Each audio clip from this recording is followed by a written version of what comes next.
The weather has held up. No rain, except I think we had one brief shower during one of the races. And so everything has been just about as we'd hoped for, including some breathtaking performances today in the relay events, Larry Ross. And this was some of that. Besides that, I mean, you have a lot of highlights from this. What have you chosen for us? There's so many great memories over the period of 4 days here. 6,000 athletes, high school and elite athletes and Olympic levels and college bests. And we chose 3 or 4 to talk to you about, including the men's 4x1. And let's take a look at the 100 before we go anywhere. Doc Patton, left of the screen. Mike Rogers, one of the top 10 in the world with a white headband. And Patton beats him at age 35, everybody. 35 in a sprinter's game. He is still the best. He runs 9.75 seconds, the 5th fastest time ever run under all conditions. Lauren Williams, another 10-year veteran of international running, a former world champion in the 100, runs 11.02 seconds under all conditions, the fastest time in the world this year so far.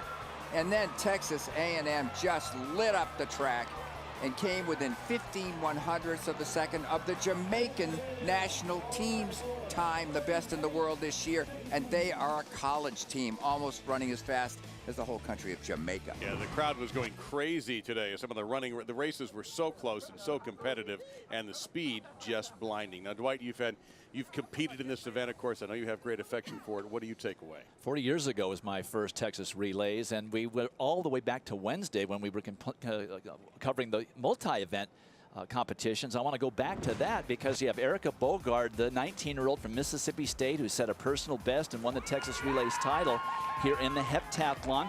She's just 5'3", 122, great speed, and has gotten a little endurance for that final event, the 800 meters. She needs to get better in some of the throwing events and some of the technical events, but she's a good one to look for in the future. Now on the men's side, we already know Curtis Beach is a star. He set the high school record back when he was in New Mexico. He showed a lot of courage going down to a 3rd attempt in the long jump. With that wind blowing, he could have scored 0, but instead he got a 6-inch personal best after a personal best in the 100, and really endured throughout the competition. Ended up with a 2-day personal best. His personal best was set over 3 days at the NCs a couple of years ago because of weather, but he wins the Texas Relays title, the only one to score 8,000 points here, and gets off to a good start for his 2013 season. And then a little bit of a surprise, sophomore Sam Kendricks of Ole Miss came in with an 18.4.5 personal best, jumps 18.8 3/4, and there a stadium record 19 feet 3/4 of an inch, the best mark in the world this year, and stamps himself as a contender maybe to make a world championship team later in the summer, certainly a contender to win the NCAA title in June. And then that great high jump between 2 returning Olympic medalists. The winner of that competition, Canadian Derek Druin, competing for the University of Indiana.